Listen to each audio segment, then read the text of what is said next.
Paul? These may be the kindest neighbors you have ever seen. Where should we go today, Ruby?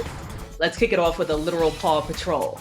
Meet Officer Oliver and his mini police pup. They patrol their Kansas neighborhood. When he was younger, he got this police uniform as a gift from his mom.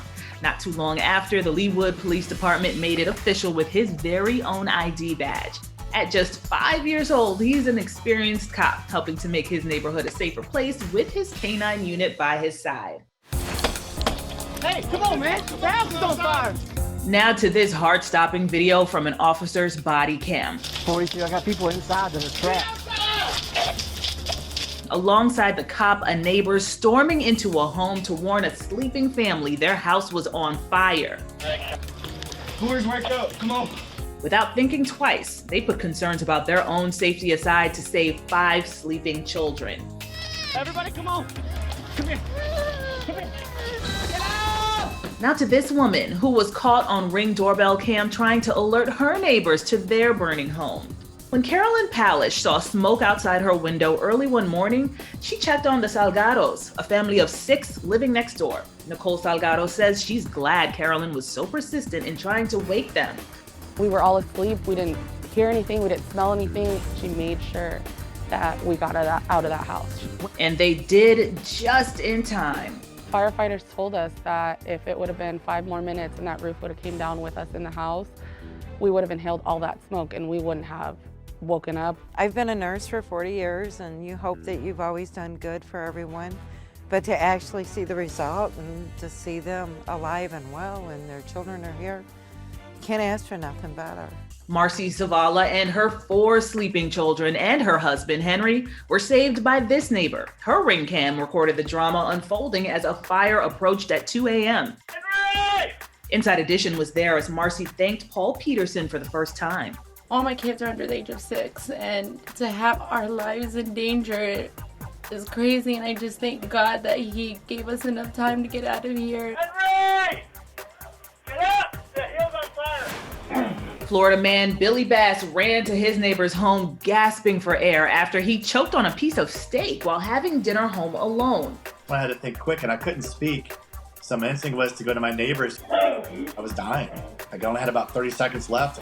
Went to the door like this with a choking signal, and she did the Heimlich on and knew exactly what to do and reacted, perfectly. You're joking? I looked at him when I opened the door. I knew something was wrong and I knew that I had to do something quickly. Karen Aranda knew exactly what to do. She has been CPR certified for 20 years, but never had to use it until Billy showed up on her doorstep. I told him, check with me first before you eat. Make sure that I'm home, so nothing will happen to you. Oh my God! Saved my life. Oh my God! Now to this wake-up call with the messenger bringing good news. Paul? Professor Bob Wilson and his wife showed up on the doorstep of Paul Milgram's California home to tell him he just won one of the most prestigious prizes. You've won the Nobel Prize. And so they're trying to reach you, but they cannot. They don't seem to have a number for you. We gave them your cell phone number. Paul Milgram's phone had been on Do Not Disturb so he could get a good night's sleep. But Paul's wife, who was in Sweden at the time, watched the whole thing unfold after her Nest Cam notified her phone. Professor Wilson has reason to celebrate too. He won alongside Paul for their work in economic science and auction theory. From 2017, the neighborhood hotspot in Minnesota is Keith Davidson's backyard. I think when these kids are here, it's a blast. The World War II vet and former county judge built the pool as a way to lift his spirits after losing his wife of 66 years to cancer. She had a nightstand and she'd got a watch on it that's still sitting there, and I can't move it. I just can't. Those lonely months of silence were replaced with the sounds of laughter from neighborhood children. I'm glad he invited us. This is just awesome. Thank you, Judge! Now to my own story about good neighbors. So when I first started my career in reporting, I lived in Massachusetts. And I lived above a man named George. Now George was a veteran, and he lived alone, and he was a granddad. And he also snored a lot, so hard that it sounded like he was in the apartment with me. But when I spoke to him about it, he was very gracious and said, "Hey, I recognize you. I see you on the news." Well, what he did next, I could not believe. He actually offered to change his sleeping schedule so that he would be asleep while I was away at work, and then when I returned home, I would be able to rest and he would be up all night.